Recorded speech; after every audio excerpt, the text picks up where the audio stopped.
Hey there guys, Next Strike here back again for another video, and today I'm going to review the Superman 75th anniversary animated short, I guess is what you would call it.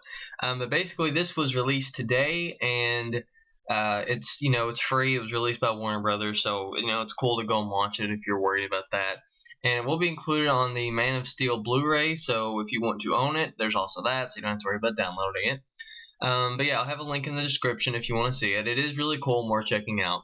But basically, just to kind of go over it, and what I really liked was it went from the very beginning, the very first comic, and it goes all the way up to the New 52 and the Man of Steel, and everything in between. It goes over the cartoons, like the old, like the black and white, the World War II stuff, the Bruce Timm cartoon, Super Friends, Christopher Reeve Superman. It goes over. It has Superboy. It has the death of Superman. It has Crypto.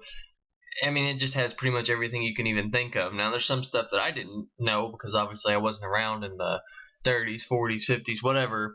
I'm not as familiar with Superman lore, but I did really appreciate it, and I thought that Bruce Timm did a great job animating it. It also had a lot of other people behind it. I don't know who all was behind it, to be quite honest, but I do know that Zack Snyder was also involved, so I think that's cool.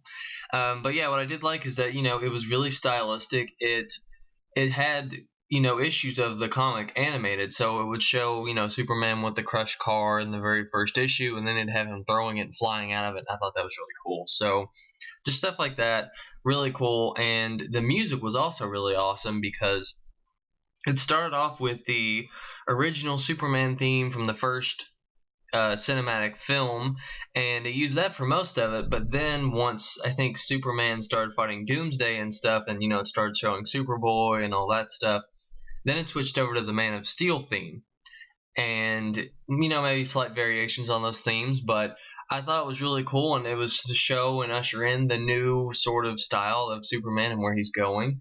And it did have a little bit of the New 52 with him fighting Darkseid, and then it had the Man of Steel Superman. So overall, it was a really cool way to celebrate the 75th. I really hope they do that with their other characters as well.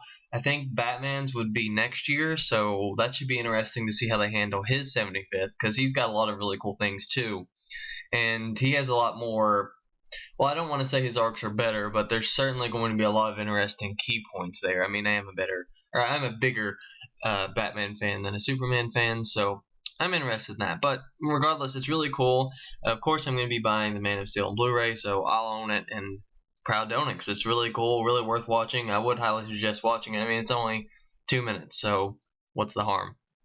But yeah, overall, good job, DC, and Bruce Timm and all you guys who worked on it. And yeah, I guess that's all I had to say for now. Catch you guys later.